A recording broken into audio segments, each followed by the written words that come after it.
Exit poll പ്രവചനത്തിന് 3 നാളത്തെ ആയുസ് മാത്രമാണെന്ന് എല്ലാവർക്കും അറിയാം. എന്നാൽ ഈ 3 ദിവസങ്ങൾ 3 വർഷത്തെ ചിന്തകളാണ് രാഷ്ട്രീയ കേന്ദ്രങ്ങളിൽ ഉണ്ടാക്കുന്നത്. പുറത്തുവന്ന ഫലങ്ങളിൽ ഏറെ ഞെട്ടിക്കുന്നത് കേരളത്തിലെ രാഷ്ട്രീയ നിറംമാറ്റമാണ്. ചുവപ്പിൽ നിന്നും കാവിയിലേക്ക് മാറുമെന്നാണ് എല്ലാ ഏജൻസികളുടെയും പ്രവചനം.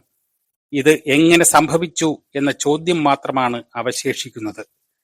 കേരളത്തിന്റെ രാഷ്ട്രീയ ചിത്രം മാറുമെന്നാണ് എക്സിറ്റ് പോൾ ഫലം പറയുന്നത്. ഇത് ശരിയാകാം, തെറ്റാകാം. എല്ലാ ഏജൻസികളും ഒന്നുറപ്പിച്ചു പറയുന്നു, അത് കേരളത്തിൽ BJP അക്കൗണ്ട് തുറക്കും എന്നതാണ്. 1 മുതൽ 4 വരെ സീറ്റുകൾ BJP നേടും. അപ്പോൾ LDF 0 മുതൽ 4 വരെ സീറ്റുകൾ നേടും എന്നാണ് പറയുന്നത്. കേരളത്തിൽ താമര വിരിയുകയും LDF 0-ലേക്ക് എത്തുകയും ചെയ്താൽ എന്ത് സംഭവിച്ചു എന്ന് വ്യക്തമാണ്. ഇടതുമുന്നണിയും NDAയും തമ്മിൽ 2% വോട്ട് മാത്രമാണ് വ്യത്യാസമായി ഉള്ളതെന്ന് ഒരു ഏജൻസി കണ്ടെത്തിയിരിക്കുന്നു. എന്ന് പറഞ്ഞാൽ CPM-ന്റെ വോട്ടുകൾ BJP-യിലേക്ക് ഒഴുകി എന്നല്ലേ? ഇതെങ്ങനെ സംഭവിച്ചു? ആരാണിതിന് പിന്നിൽ? ഇന്നത്തെ കോൺഗ്രസുകാർ നാളത്തെ BJP എന്ന് പറഞ്ഞിരുന്ന CPM-ന് ഈ പ്രവചനത്തെക്കുറിച്ച് എന്തായിരിക്കും പറയാൻ കഴിയുക?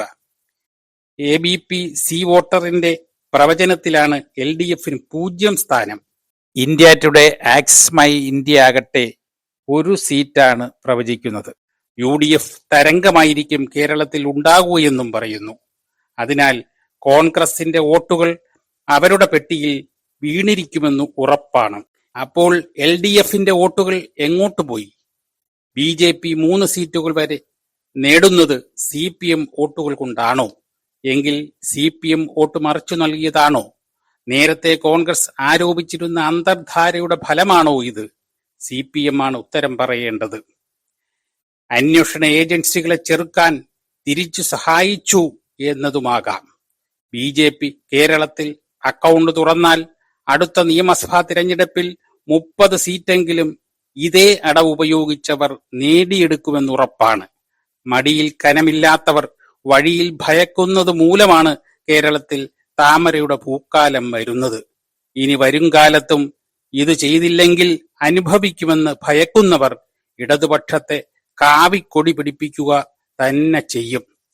അതാണ് ഇനി കേരളം കാണാൻ പോകുന്നത്.